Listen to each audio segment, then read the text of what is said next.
আসসালামু আলাইকুম প্রিয় ওমান প্রবাসী বাংলাদেশি ভাইরা, আশা করি সবাই সুস্থ এবং ভালো আছেন। অবশেষে ওমানের নতুন ভিসা চালু নিয়ে মিশ্র প্রতিক্রিয়া দেখা দিয়েছে কর্মীদের মাঝে। ওমানে যে সমস্ত প্রবাসী বাংলাদেশিরা অবস্থান করছেন তারা বলছেন যে ওমানের ভিসা বন্ধ থাকুক। এদিকে বাংলাদেশে যে সমস্ত ভাইরা অবস্থান করতেছেন, যারা ভিসার জন্য অনেক আগেই আবেদন করেছিল তবে তাদের মাজন বের হয়েছিল, অনেক কর্মীদের এগ্রিমেন্ট পেপার বের হয়েছিল, শুধুমাত্র ভিসার অপেক্ষা ছিল, তারা বলছে ওমানের ভিসা শীঘ্রই চালু করা হোক। ওমানে যে সমস্ত প্রবাসী বাংলাদেশিরা বলছেন যে ওমানের ভিসা যেন অতি শীঘ্রই চালু করা না হয়, তারা বলছেন যে ওমানে প্রচুর পরিমাণে বেকার প্রবাসী বাংলাদেশিরা অবস্থান করছেন।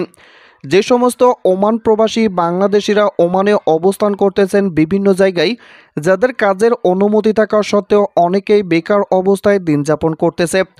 এরপরে যদি নতুন ভিসা চালু করা হয় তাহলে বাংলাদেশ থেকে আরও প্রচুর পরিমাণে কর্মীরা ওমানে আসবে। একদিকে ওমানে যে সমস্ত প্রবাসী বাংলাদেশিরা বেকার আছেন এবং নতুন করে যদি আরও কর্মীরা ওমানে আসেন তাহলে বেকার প্রবাসী কর্মীদের সংখ্যা বৃদ্ধি পাবে, এতে করে নতুন সমস্যা সৃষ্টি হবে। এজন্য ওমানের ভিসা আরও কিছুদিন বন্ধ থাকার জন্য দাবি জানিয়েছেন ওমানের প্রবাসী বাংলাদেশিরা। এদিকে বাংলাদেশে যে সমস্ত ভাইরা অবস্থান করতেছেন তারা বলছেন যে ওমানের ভিসা যেন অতি দ্রুতই চালু করা হয়। এমনকি ওমান থেকে যে সমস্ত কর্মী ভাইরা ছুটিতে গিয়েছিল দেশে, অনেকেই ভিসা বন্ধ হওয়ার কারণে তারা ওমানে আসতে পারেনি।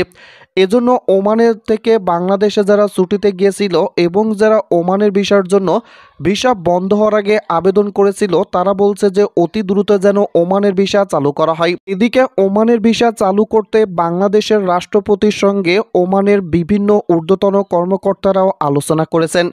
এমনকি বাংলাদেশের পররাষ্ট্র মন্ত্রণালয় থেকে শুরু করে প্রবাসী কল্যাণ ও বৈদেশিক কর্মসংস্থান মন্ত্রণালয় প্রতিনিয়তই বৈঠক করে যাচ্ছে কিভাবে ওমানের ভিসা বাংলাদেশিদের জন্য পুনরায় চালু করা যায়। এমনকি আপনারা হয়তো সবাই অবগত আছেন ওমান সহ জিসিসিভুক্ত যে 6টি দেশের একক ভিসা নীতি কার্যকর হতে যাচ্ছে। এই ভিসা নীতি কার্যকর হওয়ার আগেই ওমান সরকার যে সমস্ত দেশের ভিসা স্থগিত করেছে ওই সমস্ত দেশের ভিসা আবারও পুনরায় চালু করবে। এ থেকে বোঝা যায় ওমানের ভিসা বাংলাদেশিদের জন্য চলতি বছরের মধ্যেই চালু হওয়ার সম্ভাবনা রয়েছে। কারণ ওমান সরকার যেহেতু জিসিসিভুক্ত 6টি দেশের মধ্যে অন্তর্ভুক্ত রয়েছে, আর যদি ওমান সরকার বাংলাদেশ সহ যে সকল দেশের ভিসা স্থগিত করে রেখেছে যদি ভিসা স্থগিত উঠিয়ে না নেয় তাহলে একক ভিসা নীতির আওতায় আসতে পারবে না। এজন্য ওমান সরকার বাংলাদেশিদের ভিসা স্থগিত উঠিয়ে নিতেই হবে। সর্বোপরি ওমানের ভিসা বাংলাদেশিদের জন্য চালু হওয়া দরকার, কারণ ওমানে যে সমস্ত প্রবাসী বাংলাদেশিরা বেকার আছেন তারা বেকার অবস্থায় আছেন, তাদের কাজের ব্যবস্থা করবে দূতাবাস থেকে।